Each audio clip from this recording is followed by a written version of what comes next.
Viewers, very warm welcome this show. मैं हूं कामरान शाहिद। आज प्राइम मिनिस्टर पाकिस्तान जो थे वो पार्लियामेंट के अंदर आए और अपोजिशन जो थी उसके 93 के करीब अरकान बैठे हुए थे। कोई मेन लीडर्स नहीं थे। बिलावल भुट्टो साहब नहीं थे, शाहिद खाकान अब्बासी नहीं थे, मेन लीडरशिप नहीं, शहबाज शरीफ साहब भी नहीं थे।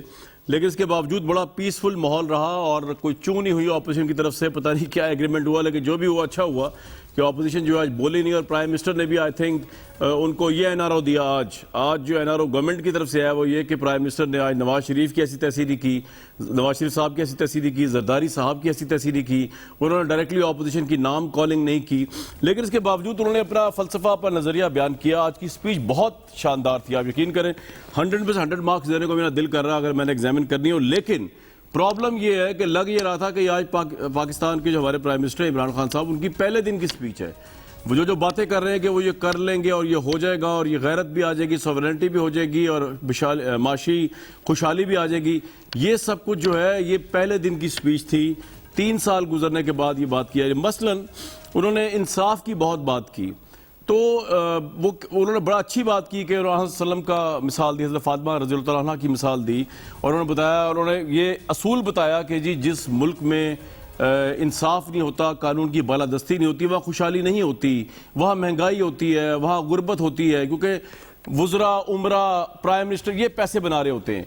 कोई सवाल पूछे प्राइम मिनिस्टर से या प्राइम मिनिस्टर साहब खुद अपनी तकरीर पर दोबारा गौर करें तो उनको पता चले कि 3 साल से आपकी गवर्नमेंट है, तो क्या ये आप चार्जशीट अपनी ही गवर्नमेंट के खिलाफ पेश करें? क्योंकि इस मुल्क के अंदर 3 साल में महंगाई बढ़ी, गुर्बत बढ़ी, करप्शन बढ़ी, करप्शन के इंडेक्स में हम ऊपर गए, परसेप्शन वाइज हम गिरे दुनिया की नजरों में करप्शन को लेके।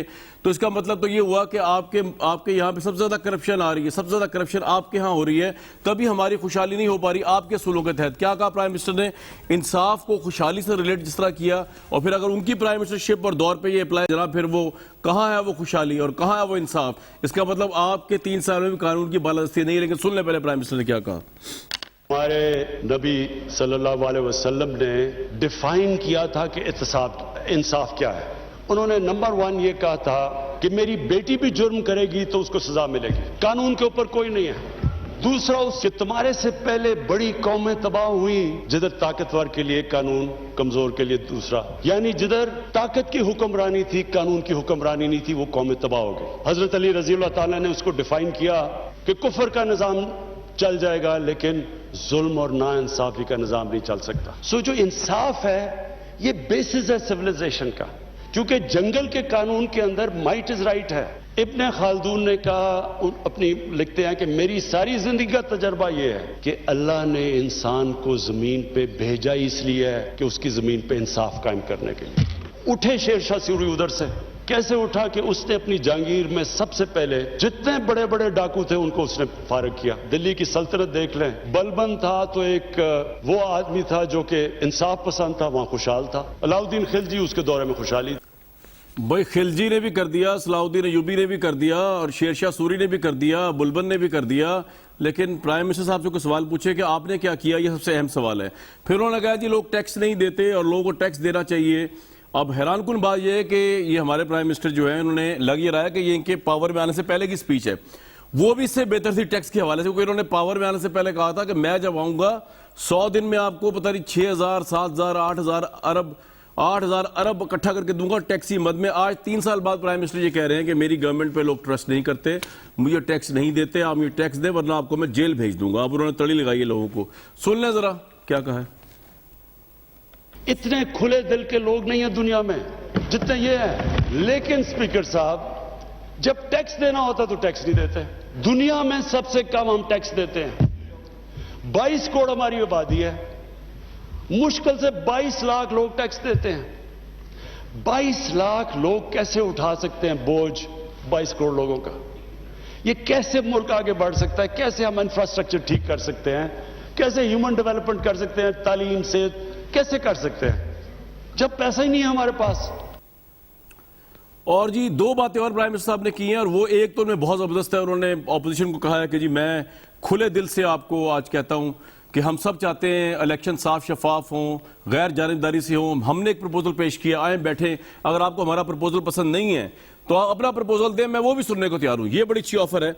लेकिन साथ ही साथ उन्होंने जो आज जनरल परवेज मुशर्रफ रिटायर्ड जो है हमारे जनरल रहे हैं, और जिनकी मैं ज़ाती तौर पर बड़ी रिस्पेक्ट करता हूँ, जिस तरह उन्होंने उनकी आत्मा आज रोली है और जिस तरह उनकी इनलाइटेड मॉडरेशन से लेकर उनकी वॉर ऑन टेरर और उस जमाने की मिलिट्री स्टैब्लिशमेंट की हर पॉलिसी की उन्होंने धज्जियां उड़ा दी। उन्होंने यहाँ तक कह दिया इन सो मेनी वर्ड्स के परवेज मुशर्रफ साहब जो पॉलिसी चला रहे थे उसमें इस मुल्क की गैरत को बेच दिया गया, इस मुल्क की हैयत को बेच दिया गया, इस मुल्क के ईमान को बेच दिया गया। उन्होंने कोट कर करके, अभी मेरे पास स्पीच आ जाएगी सुना दूंगा आपको, उन्होंने हमारे 10 साल दौर की फॉरेन पॉलिसी की धज्जियां उड़ा दी और उसमें पीपल्स पार्टी की भी धज्जियां उड़ाई, क्योंकि ऑब्वियसली ड्रोन जो था वो उनके दौर में भी कंटिन्यू रहा। मुल्क की गैरत को बेचा, अड्डे बेचे, ड्रोन से अपने बंदे मारे। ये ना सिर्फ उन्होंने उस वक्त के आर्मी चीफ और उस वक्त के चीफ एग्जीक्यूटिव और प्रेसिडेंट जनाब मुशर्रफ साहब पे ऑनस्लॉट किया, बल्कि जरदारी साहब की गवर्नमेंट पे भी किया, उनका नाम लिए बगैर। मेरे साथ उस्मान डार साहब मौजूद है, उस्मा बुखारी साहबा हैं और उम्मीद है सेनेटर परवेशा खान साहबा भी होंगी। डार साहब, ये वॉर ऑन टेरर के ऊपर जो प्राइम मिनिस्टर साहब ने जो धज्जियां उड़ाई, पहले इसमें स्टार्ट कर लेते हैं। ये आप जनरल परवेज मुशर्रफ को ऑब्वियसली कह रहे हैं कि उनकी पॉलिसियां गलत थी, उन्होंने इस मुल्क को बेचा, इस मुल्क की इज्जत को बेचा, इस मुल्क की सॉवरेनिटी पे कॉम्प्रोमाइज किया, या आप उनको भी कह रहे हैं और जरदारी साहब को भी कह रहे हैं, ऐसी बात ही है? उनकी जी लाइन ड्रॉप होगी तो मैं लेता हूं जी एक अदद ब्रेक। डार साहब को मेरी आवाज आ रही है?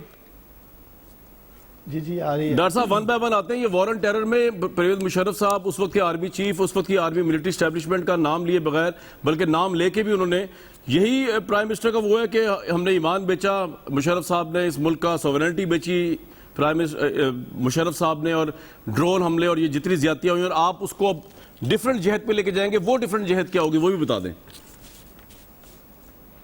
देखिए भाई, एक तो मुझे खुशी है कामरान आपकी तरह, अगर आप सच पूछिए तो मैं भी, ये भी एक पाकिस्तानी शहरी होने की हैसियत से कम अज़ कम आज फ़ख्र है जो बातें मेरे वज़ीर आज़म ने की हैं। देखिए, फ़ॉरेन पॉलिसी के ऊपर बड़ा अपोजिशन भी बात कर रही थी जी, फ़ॉरेन पॉलिसी क्या है। कम अज़ कम ये जो 2 टोक प्राइम मिनिस्टर ने आज बात की है अमेरिका के लिए, जो कि डू मोर, पूरी कौम के सामने किस तरह माजी में हमारे हुक्मरान डू मोर करते रहे हैं अमेरिका के कहने पर, आज उन्होंने 2 टोक पहले भी चंद रोज़ कबल का जब इंटरव्यू दिया, नो मोर, और हम पीस में तो आपके साथ हैं लेकिन आपकी कॉन्फ्लिक्ट इन चीज़ों का हम हिस्सा नहीं बनेंगे। कहने का उनका मकसद यही था, जिस की आपने मुझे सवाल किया, 70,000 पाकिस्तानी हमारे शहीद हुए, $150 अरब से ज़्यादा पाकिस्तान का अपना उस सारे कॉन्फ्लिक्ट में लग जाता है। तो and of the day Pakistan को मिला क्या है? हमें यही कहा जाता है कि ये सारे जो मामला दहशतगर्दी के साथ किसको जोड़ दिया जाता है? पाकिस्तान को, पाकिस्तान का नाम जोड़ दिया जाता है। तो जो उन्होंने कैटेगरी के लिए आज बात कही वो यही कही कि जब तक हम खुद अपनी इज्जत नहीं करेंगे, बाहर मुआशरा या मगरब हमारी क्या इज्जत करेगा। लेकिन डॉक्टर साहब, ये जो आप पाकिस्तान के आर्मी चीफ थे उस वक्त, एक मिनट, मुशर्रफ साहब जो हैं, उनकी पॉलिसी जो है, क्या उनकी नीयत भी गलत थी? क्योंकि देखें, वो हमने 10 साल तक उस पॉलिसी को सपोर्ट किया मीडिया पे, लेकिन आज आप कह रहे हैं वो सारी पॉलिसी ऑल टुगेदर गलत थी।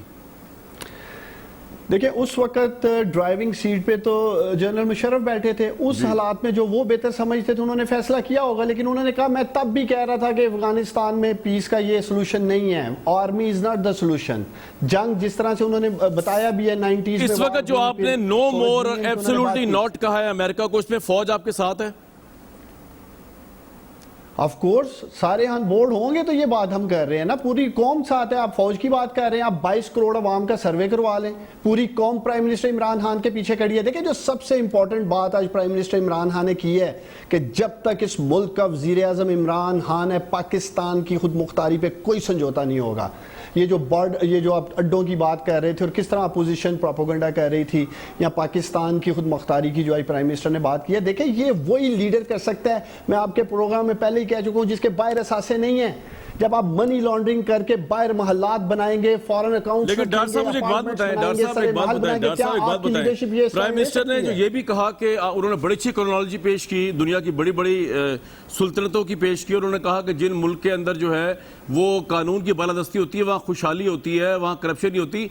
पाकिस्तान के प्राइम मिनिस्टर तो करप्ट नहीं है, लेकिन यहाँ पे अभी तक खुशहाली तो नहीं है, यहाँ गुर्बत भी खत्म नहीं हुई, यहाँ पे तो ग्रोथ रेट भी उतना नहीं बढ़ा जो नवाज शरीफ साहब छोड़ के गए थे। तो क्या आप कानून की बालादस्ती कायम करने में बकौल प्राइम मिनिस्टर के नाकाम रही है गवर्नमेंट 3 साल तक? जो ये मुल्क अभी भी स्ट्रगल कर रहा है, अभी भी हम कर्जों पे डिपेंड कर रहे हैं, सऊदी अरब पे डिपेंड कर रहे हैं, चाइना पे डिपेंड कर रहे हैं। देखिए, कोई भी चीज हो, मैं प्राइम मिनिस्टर की बात नहीं कर रहा हूं कामरान, कोई भी चीज की कामयाबी के लिए आपकी नीयत और विल का होना जरूरी है।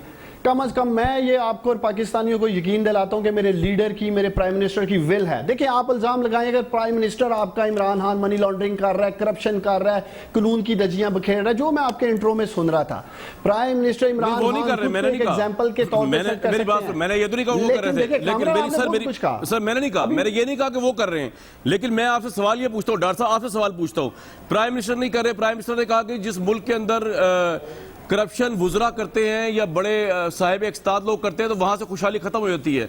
तो मुझे आप बताएं ना, आपने क्या किया चीनी माफिया का? आप मुझे बताया आपने क्या किया आटे का? आपने कुछ भी नहीं किया। वुजरा करे ना करे, कोई और कर जाए और प्राइम मिनिस्टर कुछ ना कर सके, तब भी तो सवाल प्राइम मिनिस्टर से है ना। देखें वो आप बात ठीक कह रहे हैं, लेकिन कामरान आपका प्राइम मिनिस्टर, उसके पास अगर किसी चीज़ की शिकायत आती है, कोई एक निशानदेही करते हैं जी कि यहाँ खुर्द-बुर्द हुआ है, करप्शन हुई है या पैसे खाए गए हैं, आपका प्राइम मिनिस्टर इंक्वायरी इनिशिएट कर देता है।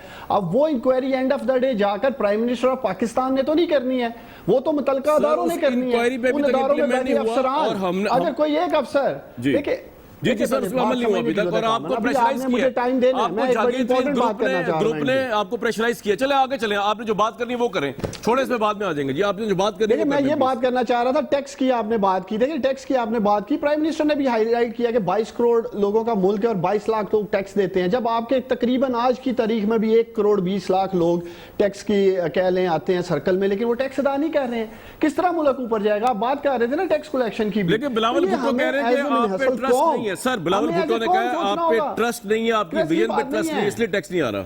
टैक्स क्यों नहीं आ रहा? मेरा आपसे सवाल है। ये वही पाकिस्तानी है, टैक्स लोग देना नहीं चाहते हैं, लोग टैक्स देना नहीं चाहते हैं, अवॉइड करते हैं, स्ट्राइक्स पे चले जाते हैं। डार भाई प्राइम मिनिस्टर ने कहा था कि लोग टैक्स देना नहीं चाहते थे। डार भाई आपसे जरा डायलॉग हो रहा है ना, मैं कह रहा हूं क्विक सवाल जवाब आपके साथ हो जाए, इससे पहले मैं आगे जाऊं। प्राइम मिनिस्टर ने कहा था कि लोग टैक्स इसलिए नहीं देते पाकिस्तान में कि नवाज शरीफ करप्ट है, जरदारी करप्ट है, इनको इन पे ट्रस्ट नहीं करते। आपकी गवर्नमेंट तो बकौल आपके करप्ट नहीं है, तो आप पे ट्रस्ट क्यों नहीं किया 3 साल में? आपको टैक्स मांग रहे हैं 3 साल बाद भी और लोगों को जेलों में डाल रहे हैं। देखिए 3 सालों में 3 सालों में 1.5 साल तो कोरोना की वजह से ऑलरेडी सारी बिजनेस कम्युनिटी, ताजर लोग मुश्किल वक्त का काटते, उनके ऊपर हम क्या टैक्स की तलवार लटकाते। लेकिन अब अगर हमारे रेवेन्यू, चले मैं आगे चलूंगा। पलवशा खान साहिबा, आज का खिताब हिस्टोरिक है, बहुत से लोगों से प्राइम मिनिस्टर को क्लैप मिली, खुद मुख्तारी पे उन्होंने कहा समझौता नहीं करूंगा। आप लोगों की तरह आप लोगों ने ड्रोन हमलों की इजाजत दी, उन्होंने मुशर्रफ साहब को भी बहुत इस बारे में जो है क्रिटिसाइज किया, नाम लिए बगैर, आपकी गवर्नमेंट को भी बगैर नाम लिए बगैर। तो आपको सपोर्ट करना चाहिए इस खुद मुख्तार प्राइम मिनिस्टर को। तो पलवशा खान साहिबा, उस्मा बुखारी साहिबा, आप हंस रही हैं, आप बता। पलवशा को मेरी आवाज आ रही है? जी पलवशा,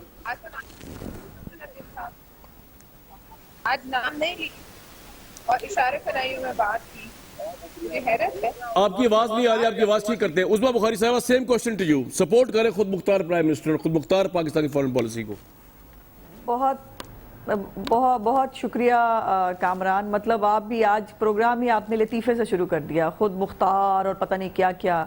वो कश्मीर में जो कश्मीरी मर रहे थे, जो हमारी शहरक हमें बचपन से बताई और सुनाई जाती थी, उसके ऊपर इनकी गैरत जो है वो क्यों, उसको जो है वो ठंड लग गई थी, जिसको फिर हमें जुम्मे के जुम्मे जो है वो धूप में खड़ा करना पड़ता था। और जो है वो मोदी को फ़ोन करते थे, मोदी फ़ोन नहीं उठाता था, बाइडन ने उनको फ़ोन ही नहीं किया। उन्होंने बिल्कुल इस काबिल ही नहीं समझा कि जिनकी घर में इज्जत नहीं होती ना, उनकी बाहर भी इज्जत नहीं होती। और डार साहब ज़रा अपनी करेक्शन फरमा ले, कौन सा इल्ज़ाम जो है इमरान खान पर नहीं है? मनी लॉन्ड्रिंग का इल्ज़ाम इमरान खान पर फॉरेन फंडिंग केस के अंदर मौजूद है और ज़ाहिर है वो 7 साल से स्टे पे चल रहा है कौम के वसीतर मफाद में। उसके बाद इमरान खान साहब पे इस दौरे हुकूमत में अपनी नाक के नीचे करप्शन करवाने की एक से एक बड़ी दास्तान है, जो इनके माथे पे झूमर की तरह लिखी हुई है, जिसके ऊपर मैं आटे को रोऊं, मैं चीनी को रोऊं, मैं किसको रोऊं। अभी वो कह रहे हैं इंक्वायरियां हम करा रहे हैं, तो वो देखे ना इंक्वायरी में मुझे बताएं सजा किसको मिली? इनकी इतनी हैसियत और औकात नहीं थी कि ये बजट पेश कर पाते। भाई अमेरिका की आंखों में आंखें डाल के बात की प्राइम मिनिस्टर ने, उस्मा साहिबा आंखों में आंखें डाल के बात की, उन्होंने एब्सोल्युटली नॉट, आपको अड्डे नहीं देंगे, ड्रोन करने की इजाजत नहीं देंगे पाकिस्तान में, पाकिस्तानी अब मरेगा नहीं। देखिए ये तो आप अब जो है ना, मतलब वो बात कर रहे हैं कि मुझे मुंह ना लगाए कोई और मैं कहूं कि जी मैं तो बहुत सुपर पावर हूं, मैं पता नहीं क्या चीज हूं। इनके साथ जो इनके बारे में देखिए, जो अड्डे देने की बात मैंने की, अमेरिका की तरफ से जो है ये बात की गई कि हमारी इनके साथ बातचीत हो रही है, मुकर गए। मुकर तो बड़ी आसानी से जाते हैं ना, हर बात से मुकर जाते हैं। अब इजराइल जो है उसकी तरफ से खबर आई कि जी इनके ये मौसूफ गए थे मिलने के लिए जुल्फी बुखारी के साथ मिलके, क्या हुआ? हमने बस डिनाई कर दिया, बस आप मान जाएं। ऐसे नहीं होता है भाई, डिनाइल से हकायक जो है वो छुपाए नहीं जा सकते। आज का जो क्रक्स था ना, मैं वो 3 जुमलों में जो आज 3 लॉलीपॉप दिए हैं इमरान खान साहब ने, वो मैं कौम को बताना चाहती हूँ। पहला लॉलीपॉप उन्होंने ये दिया कि उन्होंने ताकतवर पे हाथ डालना है, और उसके बाद जहांगीर तरीन उनका ग्रुप जो है वो बिल्कुल थर थर कांप रहा है और उनको फिक्र पड़ गई है कि जो एनआरओ उनको मिला था वो कहीं कैंसिल ना हो जाए। उसके बाद उन्होंने कहा मैंने लैंड माफिया पे हाथ डालना है। उसके बाद जुल्फी बुखारी और गुलाम सरवर, उनका जो है खानदान है पूरा रिंग रोड के अंदर, जिन्होंने रिंग रोड बनने से पहले 131 रुपए की डकैती डाल ली, वो जो है वो बेचारे अपना सर्वाइवल ढूंढते फिर रहे हैं। और जो उन्होंने कानून सबके लिए बराबर करना था, उसमें जो कुछ फास्ट फूड के जो चेन्स के मालिकान हैं और फलाने जो ताकतवर लोग हैं, वो उनके ऊपर इस वक्त जो है वो निज़ा का आलम है कि पता नहीं इमरान खान साहब ने अब क्या कर देना। ओ भाई जाने दो, ये सब डकैतियां अपने नाक के नीचे। मुझे बताइए, नदीम बाबर के ऊपर इंक्वायरी शुरू हुए कितना टाइम हो गया? 3 महीने होने वाले। अच्छा, वैसे एक बात बताएं, ठीक आप कह रहे ठीक कह रही हैं ये नदीम बाबर वाली बात, क्या हुआ? लेकिन आप मेरी बात है, आज तो घर में भी इज्जत थी और पार्लियामेंट में भी इज्जत थी। आप कह रहे हैं प्राइम मिनिस्टर घर में इज्जत नहीं है, आप ये किस बुनियाद पे कह रही हैं? आज तो पार्लियामेंट में ही पार्लियामेंट इज्जत थी बड़ी, और बड़े महजब तरीके से गुफ्तगू की उन्होंने, बड़ी अच्छी आज तो रवायत पड़ी है। उस्मा साहिबा क्या बात कर, हमारा ज़र्फ था ये उनका कोई कमाल नहीं था, हमारा ज़र्फ था कि जो किताब गर्दी इन्होंने की थी ना, उस किताब गर्दी के बहुत सारे जवाब दिए जा सकते थे, लेकिन हमने ज़र्फ का मुजाहरा करके दिखाया कि जब आप जो है वो गालियां दे रहे थे पार्लियामेंट के अंदर और उसको जो है पार्लियामेंट को जो है वो उसके ऊपर हमला कर रहे थे, उसके बावजूद भी हम आपसे कह रहे थे कि पार्लियामेंट को इज्जत दो, पार्लियामेंट के अंदर आओ, यहां आकर बात करो। इन्होंने सिविल नाफरमानी, आज बिजली की लोड शेडिंग का जो आलम है, मुझे बताओ ना जरा, अब बिजली के बिल जलाएं। इमरान खान साहब कहते थे बिजली के बिल जलाओ, सिविल नाफरमानी करो। आप मुझे कह रहे हो घर में इज्जत है। इमरान खान साहब के बारे में अभी कुछ दिन पहले ये मेरे पास पूरा मुख्तलिफ अखबारात की जो है वो इंटरनेशनल अखबारात की जो है वो सुर्खियां मौजूद हैं, जिसके ऊपर इमरान खान साहब के बारे में लिखा जा रहा है और कहा जा रहा है कि इमरान खान साहब जो है वो कितने वीक हैं और इमरान खान साहब के पास कोई एग्जेक्टिव अथॉरिटी नहीं है। सो ये इमरान खान साहब जितने मर्जी घर के शेर बने, वो दुनिया को पता है। उन्होंने फौज को भी ऑन बोर्ड लिया हुआ है, आप कह रही अथॉरिटी नहीं है। लेकिन पलवेश साहब के पास जाऊंगा मैं अब जरा। पलवेश साहब, आपको मेरी आवाज आ रही है? पहले आपकी आवाज का जरा इशू था। जी मुझे पहले भी आ रही थी। अच्छा जी, अब आपकी आनी शुरू हुई, आपकी नहीं आ रही थी भाई। खुद आज एक खुद मुख्तार पाकिस्तान के खुद मुख्तार प्राइम मिनिस्टर ने खड़े होकर आंखों में आंखें डाल के कहा है कि भाई जो ड्रोन की पॉलिसी थी आपकी गवर्नमेंट, बस करो, इतनी हंसी आ रही है। आप तो बात ही नहीं करने दे रहे आप खवातीन मुझे भाई। नहीं, आंखों में आंखें तो डाली है ना उन्होंने। मैं तो हंस रही हूँ, मैं कह रही हूँ। चले जी, हंसे जी, आप भी हंसे। पलवेश साहब, आप किसके? सॉरी आप पलवेश साहब योर टेक भाई, मैं क्या बात करूँ?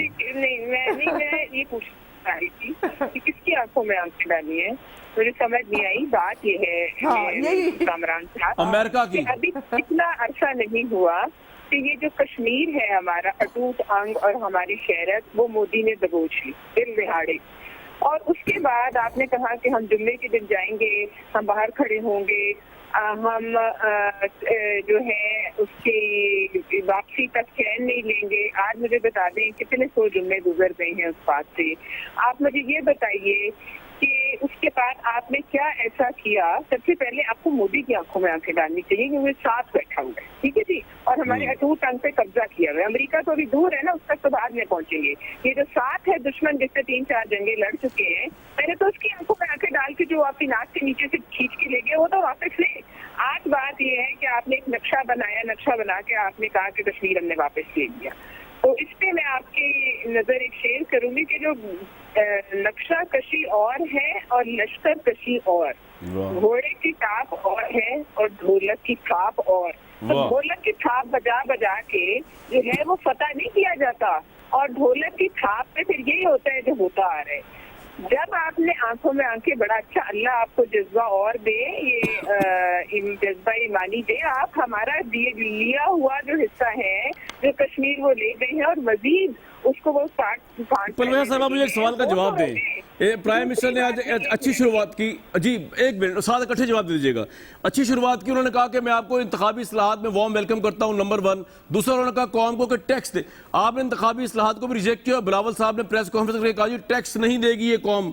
जनाब ये तो फिर एक सिविल लाफरमानी होगी ना, टैक्स क्यों नहीं देंगी कौम प्राइम मिनिस्टर ने को? मेरे भाई जी उस्मान डार को याद होगा, इतनी पुरानी बात तो है नहीं कि यहीं डी चौक पे खड़े होकर सिविल लाफरमानी की जिन्ना साहब के बाद इन्होंने कॉल दी थी, सॉरी अंग्रेजों के खिलाफ जो लाफरमानी की सिविल, उसके बाद इन्होंने कॉल दी है इस सब कॉन्टिनेंट में। उसके बाद कॉल वही थी जो 126 दिन के धरने में इन्होंने कहा था बिल जला दो और टैक्स ला दो, और फिर वो कुछ कट भी दी थी बिजलियां, फिर उन्होंने वापस लगवा ली। तो इनकी सुन्नत है, क्यों भूल गए हैं ये सुन्नत इनकी? उन्होंने कहा था कि जब हुक्मरान जो है वो ईमानदार होता है तो टैक्स की तो बारिश हो जाएगी नोटों की, वो भी न हुई। अब बात ये है कि आज इस किस्म की बात करना, it is too little too late. आज 3 साल पूरे होने को आ रहे हैं कामरान शाहिद साहब। जी जी जी। और आज अगर आप बैठ के, अभी कश्मीर का इलेक्शन आपके सामने है, इस वक्त भी हमारे कई मेंबरान जो है उनको मोस्ट धांधली से जो है विड्रॉ कराया जा रहा है इस वक्त भी। अच्छा, कश्मीर में उनसे जी बिल्कुल कश्मीर में ये एक बड़ा सामने टेस्ट केस है। इंतखाबी इस्लाहात तो बाद में आएंगी ना, सबसे पहले तो ये जो कि सामने है इलेक्शन जो सामने है, इसमें सारी बात खुल के सामने आ जाएगी। रोजाना के हिसाब से मेरे ख्याल में नून लीग से भी कल मैं देख रही थी, इनके 2-3 मिनिस्टर जो थे वो छोड़ गए और वहां चले गए, और इतनी आइडियोलॉजी जो है वो खुल के सामने आ जाएगी कि ये आपका पॉइंट आ गया। अब मैं चाहूंगा जरा डार साहब से, आप दोनों के डार साहब देखें, आप इसका जवाब देना चाहे, आपकी मर्जी है। बुखारी साहिबा ने कहा आपकी घर में इज्जत नहीं हम प्राइम मिनिस्टर की, मैं एग्री नहीं करता। उन्होंने कहा, परविशा खान साहिबा ने कहा ढोलक की थाप पर फतह नहीं होती जो आप लोग बजाते फिर रहे हैं, इसमें भी आप रिस्पॉन्ड। लेकिन सवाल कुछ और है सर, आपके लिए चैलेंजेस बहुत टफ अहेड है। अमेरिका को आंखें आप दिखा दें, अड्डे ना दें, पता नहीं उन्होंने मांगे भी है कि नहीं मांगे, लेकिन आज अगर मैं दिखा सकूं 2 पाकिस्तानी जवान। मेरी बात तो पूरी होने दे। अच्छा जी बताएं, कर ले पूरी बात जी करें। मैं ये कह रही थी कि अगर इन्हें इस इशू पे इतना इनकी दिल के मुखालिफ है, ये जो कुछ भी होता रहा उन्होंने कास्ट में गए, तो मुशर्रफ साहब अभी जिंदा ही है ना, जरा उन्हें वापस ले आए, उनसे पूछे तो सही कि क्या करते रहे आप। हाँ। उनसे पूछे कि आप जो कुछ करते रहे और जो भी इस मुल्क में पॉलिसी की बुनियाद आप रखे गए 9/11 की बात, तो उनको वापस मुशर्रफ साहब को तो उन्होंने आज बहुत कंडेम किया प्राइम मिनिस्टर ने, और मुझे बड़ा अफसोस हुआ है क्योंकि ये काम तो नून लीग करती थी। आज प्राइम मिनिस्टर इमरान खान नून लीग एक ही बोट पे सवार थे। लेकिन मैं डॉक्टर साहब कह रहा हूँ चैलेंजेस बहुत ज्यादा अहेड है। अगर हम दिखा सकें, आज 2 पाकिस्तानी फौजी जो हैं वो शहीद हुए हैं क्योंकि शुमाली वजीरिस्तान में 2 चेक पोस्ट जो थी उस पर दहशतगर्द अफगान सरहद से आए और उन्होंने जो है फायरिंग की। और ये अब इसका मतलब ये है कि अब ये चैलेंज बढ़ता जा रहा है हमारे लिए। ये अमेरिका को, आप दूसरे भी हवालदार जो, एक तो हवालदार सलीम थे और दूसरे 35 साल लांस नाइक परवेज थे जो शहीद हुए, और ये तालिबान वहां पे जो हमारे एंटी अब फोर्सेज हैं पाकिस्तान की, क्योंकि अमेरिका की ग्रिप कमजोर हो रही है, अब वो अटैक करना शुरू कर रहे हैं पाकिस्तान पे। तो हमें डार साहब यूनिटी चाहिए जिस तरह आज पार्लियामेंट में थी, आला जरफी थी इनकी या क्या था, आप भी आला जरफी का मुजाहरा कर दें। और हमें पॉलिसी चाहिए कि करना किस तरह डील। अमेरिका को छोड़े, उनके लिए इंपॉर्टेंस नहीं रही अब हमारी और अफगानिस्तान की। आगे चलें सर, टैक्स किस तरह कलेक्ट करेंगे, इसका जवाब दें। देखिए, एक तो मैं समझता हूँ कि हमें नेशनल सिक्योरिटी के ऊपर या जो भी मुल्क की सॉवरेनिटी की हम बात करते हैं उस पर हम सबको एक होना चाहिए। ठीक है, ये दोनों पार्टीज बैठी हैं यहाँ, ये हंसें मुस्कुराएं, इन्होंने सियासत करनी है, इनकी भी मजबूरी है, इन्होंने भी बयानियाँ लेके आगे बढ़ना है, लेकिन हम फोकस्ड हैं। आज प्राइम मिनिस्टर ने आपको अपना क्लियर फोकस दिया। देखिए, उन्होंने कामयाब पाकिस्तान की भी बात की है, उसके नीचे जो ऑलरेडी 4 चीजें हो रही हैं, आपके प्रोग्राम को जा रहे हैं, उसके नीचे कामयाब जवान प्रोग्राम जिसके अंदर इंशाल्लाह हम कामयाब किसान और कामयाब कारोबार में बिला सूद कर्जे लेके आ रहे हैं। इसी तरह लो कास्ट हाउसिंग में जमीन सेक्टर खत्म हो गया, तमीराती काम शुरू होने जा रहा है, सेहत कार्ड की बात की है, टेक्निकल एजुकेशन की बात की, और 40 लाख खानदान जो पिसे हुए हैं इंशाल्लाह ताला उन तक हमने सर टैक्स किस तरह कलेक्ट करेंगे। और आपको ऑपोजिशन की जरूरत है फॉरेन पॉलिसी के लिए, फॉरेन स्टैंड्स के लिए, एक्सटर्नल थ्रेट्स को डील करने के लिए, इसका जवाब दे देना प्लीज। देखिए, फॉरेन पॉलिसी जब आप मुतहद हैं, आपकी फौज, आपकी पॉलिटिकल तमाम पार्टीज, अवाम एक पेज में, फिर हमें कोई घबराने की जरूरत नहीं है। देखिए, अच्छा। चंद रोज कबल उन्होंने चाइनीज चैनल को भी इंटरव्यू दिया है, चाइना के ऊपर भी प्राइम मिनिस्टर ने खुल के पोजीशन ली है, खुल के दुनिया को बताया कि चाइना की क्या इंपॉर्टेंस है, किस तरह का भाईचारा है हमारा चाइना के साथ। आज उन्होंने अफगानिस्तान के ऊपर पूरी क्लियर पोजीशन ली है। जो फॉरेन पॉलिसी की ये लोग बात करते रहे हैं, इससे कैटेगोरिकल क्लियर क्या पॉलिसी की जरूरत है प्राइम मिनिस्टर के मुंह से आप सुनना चाहते हैं? उन्होंने सिर्फ कहा है कि हम नहीं वो सर, हर मैं वो आपसे काम कुछ और करेंगे जो बात कर मुल्क रहा के हूँ। फायदे डॉक्टर साहब, में मैं है, एक ब्रेक जिसमें लूंगा, मैं कुछ पाकिस्तान और को बात कर रहा हूँ। मैं अपनी ब्रेक जात का फायदा सर, नहीं बात कुछ और है। मैंने अभी आपको 2 शहीदों की फौजियों की तस्वीरें इसलिए दिखाई, ये बताने के लिए कि चैलेंज अब ये नहीं है कि अमेरिका के साथ हमारी फॉरेन पॉलिसी क्या होगी, वो तो हमें एक नॉमिनल रखनी चाहिए।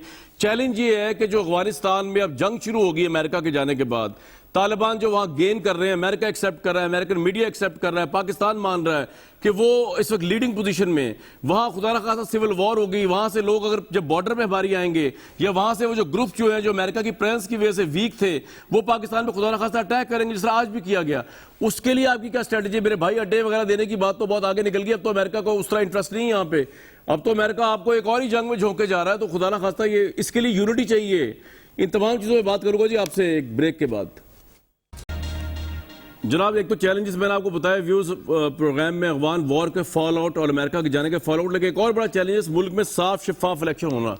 और अब यकीन करें, प्राइम मिनिस्टर ने बड़ा ऑनेस्ट और बड़े सच्चे जज्बे से बात की है, वो सुन लें जरा, उसके बाद ऑपोजिशन से पूछूंगा कि भाई इसमें प्रॉब्लम क्या है आपको, ये तो एक्सेप्ट करें आप जो वो कह रहे हैं इलेक्ट्रॉनिक मशीन और जो तरीकाकार है। जी सुनवाएं जरा।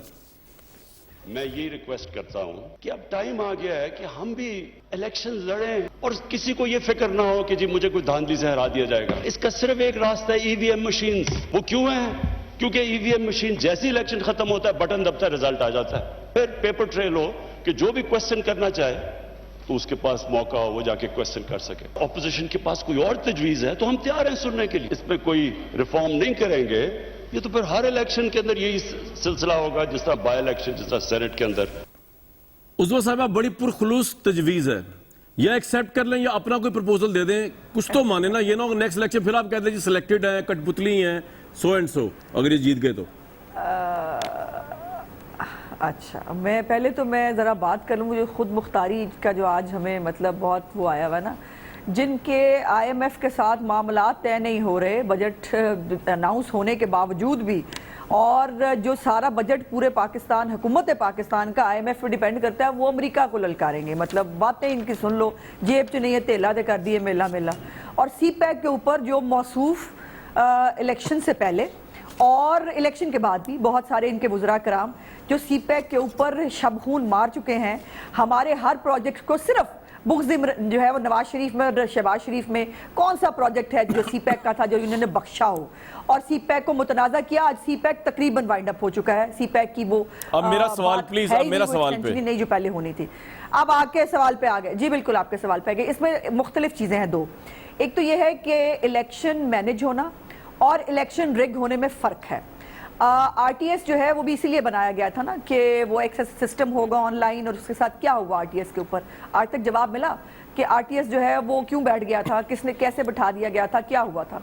और दूसरी बात यह है कि ये जो मशीनों की बात कर रहे हैं, इस पर मुझे छोड़िए, टेक्निकल आदमी है कंवर दिलशाद साहब, मैंने उनको एक सुना एक TV प्रोग्राम के अंदर, वो कह रहे थे कि इसके ऊपर ऑलरेडी हम इसके ऊपर बहस और वो करके हम ये रिपोर्ट दे चुके हैं कि अगर सिर्फ इन मशीनों के अंदर एक चिप जो है वो चेंज कर दी जाए तो ऑल टुगेदर रिजल्ट चेंज हो जाएगा। ये एक नई RTS नंबर 2 लाना, एक दफा आ गए हैं RTS पे, अब दूसरी दफा आना है इनको इलेक्ट्रॉनिक मशीनों पे। तो आप रिजेक्ट, नून लीग रिजेक्ट, ये रुक जाए, हम इसी पे बात करनी पहले। पलविशा साहिबा, योर टेक ऑन इट। आप भी यही कह रही हैं कि चिप लग जाएगी और वो इलेक्शन का रिजल्ट चेंज हो जाएगा, शेर को या तीर को वोट डलेगा लेकिन बल्ले बल्ले हो जाएगी, ये आप भी यही कह रही हैं? एक्सेप्ट करेंगी प्राइम मिनिस्टर की प्रपोजल? देखिए, जब अगर ये एक ऑनेस्ट और बड़ा उनका मुखलिसाना अगर मशवरा है तो फिर उन्हें ये नहीं कहना चाहिए कि यही एक तरीका है कि इलेक्शन फेयर हो। जब वो ये पहले ही फैसला साबित फरमा देते हैं कि इलेक्ट्रॉनिक वोटिंग मशीन ही एक तरीका है, तो इसका मतलब है कि ये फिर हम पर थोपने वाली बात है पूरे पाकिस्तान पर। दूसरी बात, एक जो हमने एक्सपेरिमेंट किया था RTS के साथ, अरबों रुपए लगा के, वो एक रात नहीं चला। और इसमें मैं मेरा और उज़्मा बुखारी साहिबा का अपना बड़ा एक इस पे हमारे तहफ़्फ़ुज़ात है। लेकिन अगर आप मिनिस्ट्री ऑफ IT की एक, इन्होंने मिनिस्ट्री ऑफ इंफॉर्मेशन टेक्नोलॉजी की एक 200 पेज की रिपोर्ट उन्होंने एक मेड्रिड की फर्म से बनवाई है, जिस पर उन्होंने इस तमाम सिस्टम की शफाफियत के ऊपर उनसे जो है इस पे असेसमेंट कराई, और खुद हुकूमत की मिनिस्ट्री ने वो जो है उसको बनवाया। और उसके नतीजे में जो उन्होंने कहा, उस रिपोर्ट में ये वाज़ेह तौर पर मेंशन है कि इस सिस्टम के तहत किसी वोटर की सीक्रेसी मेंटेन नहीं होगी। और ये आप डॉक्टर साहब से कहें वो रिपोर्ट ले आए और वो मैड्रिड बेस्ड किसी फर्म से इन्होंने बनवाई है और उसकी लाइफ में हमें बता दें कि यहाँ जब जो है रातों रात और किसी तरह नहीं तो लोगों को कमरों से बाहर निकाल के पोलिंग स्टेशनों से थप्पे मार दिए जाते हैं, तो फिर ये मशीन पे कौन आखिर जो है वो भरोसा करेगा। और ये मैं आपको बता दूं कि ये मशीनों से भी आप ये भी करके देखें, लेकिन जब लोगों ने आपको हटाना हो तो फिर ये कुछ भी काम नहीं आता। फिर तो देख लेना, फिर वही है कि जैसे लोगों को अगर हटाना हो तो मशीनें कुछ नहीं कर सकती। डार साहब, आप पे ट्रस्ट नहीं है ना पलवशा को, ना उज़मा को, बुखारी साहिबा को, पलवशा साहिबा को। वो कह रहे हैं आप इतने जालिम लोग हैं, चिप लगा देंगे बीच में। यार क्या आपने कर दिया भाई ऐसा? देखो कामरान, हमारे ऊपर ट्रस्ट नहीं है, इनको पाकिस्तान पे ट्रस्ट नहीं है। अच्छा, पाकिस्तान इनको मुल्क के एग्जिस्टिंग सिस्टम पे ट्रस्ट नहीं है। इलेक्शन कोई प्राइम मिनिस्टर इमरान खान ने करवाना है। जब इलेक्शन होगा केयर टेकर सेटअप होगा और उस सिस्टम से इलेक्शन करवाया जाएगा, जैसे ये माजी में इलेक्शन जीतते रहे हैं, सब कुछ होता रहा है। चले मैं PMLN ने भी, एक मिनट आप प्लीज आप मुझे दीजिएगा। ये पॉइंट वैलिड है कि निगरान सेटअप है। सही सही सही सही जी। चले दूसरी बात सुन लें, आपने इन दोनों से पूछा कि प्राइम मिनिस्टर ने आपसे भी सजेशन मांगी है, बजाय कि आपके ये दोनों गेस्ट कहते हैं जी हम अपनी सजेशंस देंगे, ये कीड़े ही निकालते रहे हैं जो प्राइम मिनिस्टर ने बात की। इनका वन पॉइंट एजेंडा है, नेगेटिव नेगेटिव नेगेटिव। या तो अगर आपके पास कोई विजन है साफ और शफाफ इलेक्शन का तो कौम के सामने रखें इस टीवी प्रोग्राम में, बात यही करेंगे गवर्नमेंट ठीक नहीं, गवर्नमेंट ठीक नहीं। अलबत्ता उज़मा बुखारी, मुझे मौका मैं तो ये सोच रहा था कामरान, एक आपको भी मिलेगा। अभी मेरा सवाल कामरान ही आपसे पूछेगा, मैं तो एक्सपेक्ट कर रहा था कामरान आप उज़मा बुखारी से पूछेंगे क्या आपका अपोजिशन लीडर तो बड़ी बढ़ के लगा रहा था सी सप्लाई बन जाऊंगा मैं बजट में। ना बजट के दिन आए हैं ना आज आए हैं, ये हैं कहाँ जो गरीब की बात करते हैं। पार्लियामेंट में दिन था बात करने का, गायब थे और इनके सारे MNA तकरीबन आधे गायब थे। प्राइम मिनिस्टर की स्पीच के वक्त इनकी सारी लीडरशिप उठ के चली गई सीनियर, हमने तो सुनी इनकी तकरीरें बैठ के बड़े सुकून के साथ। बड़े भाई तो पहले ही मुल्क से इश्तिहारी हैं, भागे हुए हैं और मुल्क की खुद मुख्तारी पे भाषण देते हैं, बल्कि मुस्कुराते हैं कि प्राइम मिनिस्टर इमरान खान मुफ्त मुख्तारी की क्यों बातें कर रहा है। छोटा भाई पार्लियामेंट से गायब है, बड़ा भाई मुल्क से गायब है। और इसमें बताएं ये बात करें कि इनकी लीडरशिप का क्या विजन है मुल्क के लिए, मेरी बात सुनिए। ये पूछने की बात है। डार साहब एक बात बताएं मुझे आप कामरान जी जी जी डार साहब जी डार साहब कामरान ने मुझसे सवाल पूछे हैं, जरा मुझे सवाल का जवाब तो मैं एक मिनट मैं आपको सवाल का जवाब दे दूं। एक मिनट एक ठहर जाए डार साहब। बात ये है, तो आप मेरे प्रोग्राम्स पूरे देखते नहीं, चले कोई बात नहीं। आपने कल का शो नहीं देखा, मैंने यही पूछा था नून लीग के हमारे जो थे MNA कि भाई आप कहाँ गई सीसा पिलाई दीवार, बस आप देखते नहीं मेरे शोज यार। डार साहब ये बड़ा अफसोस है। तो वो कह रहे थे आज आएगी ना, आज नहीं आई, आज भी आज प्राइम मिनिस्टर की स्पीच आ गई है ना, आपने चलो जी बताएं जी सीसा पिलाई दीवार किधर गई। मैं कोई काना थोड़ी उनका, मैं पूछ लेता हूँ, मैं 5 दफा पूछ लेता हूँ, आज भी पूछेगा जवाब देंगे सीसा पिलाई दीवार। हौसला हौसला अब हौसला ना हौसला। बात मेरी बात पहले ये है कि भाई तुम्हारे घर रवाज नहीं है ना किसी कजन के मरने पे जाने का, ना किसी दोस्त के मरने पे जाने का, ना किसी की ताजियत वसूल करने का, ना करने का। आपके यहाँ रिवाज नहीं है, हमारे यहाँ है। हमारी कुछ इकदार हैं और जो डेथ शहबाज साहब की फैमिली में हुई है, बड़ी नागहानी और अचानक डेथ, उसके ऊपर हमें जो है वो हर वक्त सियासत के लिए बहुत टाइम है। आप लोगों को ना फैमिली की परवाह है ना कोई इकदार है आपके पास, आप तो बीमार को नहीं बख्शते, आप तो मरे हुए को नहीं बख्शते। सो आपसे तो बिल्कुल किसी बात की तवक्को करना फजूल है। और भाई 3 दिन जो तमाशा लगाया था ना आपने नेशनल असेंबली के अंदर, 3 मिनट की बात थी, आपका वजीर आजम हमारे आज नरगे में था, हमने आपको फर्क दिखाया है और कौम को दिखाया है कि अगर टिट फॉर टैट करना होता तो इतना टाइट होते, इतना आपके साथ वो हालत होती कि आपको समझ ना आती। हमने आज वो खुल के आपको जो है एक्सपोज होने का पूरा टाइम दिया। निगरान सेटअप पिछली दफा भी आया था, निगरान सेटअप के ऊपर जो है मैंने तो कहा इलेक्शन चोरी करने में, इलेक्शन जो है वो मैनेज करने में फर्क होता है। पार्टियां कैसे तोड़ी जाती हैं, कैसे उम्मीदवारों को फोन होते हैं। कश्मीर में इस वक्त क्या हो रहा है, जीबी में क्या हुआ था, इमरान खान के नाक के नीचे नहीं हुआ। इमरान खान के पास कैंडिडेट नहीं थे जीबी में, उसने हुकूमत बना के दिखाई। अब वो कश्मीर के अंदर उसके पास कैंडिडेट नहीं थे। हमारे कैंडिडेट्स को, पीपल्स पार्टी के कैंडिडेट्स को तोड़ तोड़ के अब वो इलेक्शन लड़ने जा रहा है और आप मुझे बता रहे हो बड़ा सादिक और अमीन है। ये सदाकत और अमानत बात ये मेरी बात तो सुने, ये आपने बिला वजह कह दिया कि प्राइम मिनिस्टर जो है ये बात कह रही, वो खानदानी रवायात का अमीन नहीं करते और मरने पे किसी के नहीं आते जाते हैं। भाई ये तो ना कहें, ये तो इल्जाम है। दूसरा ये आपने बड़ी इंटरेस्टिंग बात की उनके नहीं, उनके 1 मिनट, नो इनामुल्लाह नियाजी साहब उनके कजन है, उनके जवान भाई की डेथ हुई वो गए, उनके बहुत करीबी दोस्त नईमुल हक की डेथ हुई वो गए, मेरे पास लंबी लिस्ट है, किस किस का नाम लूं। वो बेचारी सलोनी बुखारी थी यहाँ पर सड़कों पर हमारे सामने मुशर्रफ दौर में। डॉक्टर साहब रुलती हथेली रही पे उठा के लाए हैं आपको आज तो प्राइम मिनिस्टर को, पलकों पे बिठा के। उसकी ताज़ियत पे गए, क्या शेर हो गया ये तो। डॉक्टर साहब मैं एक मिनट, प्यारा गिरा किसी मुतासरीन से, उन्होंने ताज़ियत की, सानिया साहिवाल पे टांग पे टांग। डॉक्टर साहब पलकों पे उठा के लाए आपको आज भाई प्राइम मिनिस्टर को यार। देखिए कामरान, अगर हमारी फैमिली में देखें, अगर हमारी फैमिली में कोई अल्लाह सिर्फ अपने मुंह और आंखें आज बंद रखी हैं। सुबह 9-10 बजे हो जाते हैं। अच्छा ठीक है आप प्लीज अब हौसला रखें ना, बड़ी तकलीफ हुई है, आपका भगोड़ा एक अपोजिशन लीडर भी था, तो हौसले से बर्दाश्त करें। अब आप, मेरी बारी है। देखें हमारी फैमिली में कोई अल्लाह को प्यारा हो जाता है, कुल सुबह 9-10 बजे भी हो जाते हैं। अगर विल है आने की तो शबाशी साहब कल कुल हो गए थे। अच्छा है कि नहीं है यार, हंगामे नहीं हुए। मुझे एक ब्रेक लेनी पड़ेगी शबाशी साहब को, बहनोई की डेथ हो गई थी। ब्रेक ले व्यूअर, जिस वक्त प्रोग्राम का मजा आना शुरू होता है ना, या डिबेट का, सॉरी, उस वक्त जो है ना वो प्रोग्राम खत्म हो जाता है। मुझे आप बस कल तक इजाजत दे दीजिए।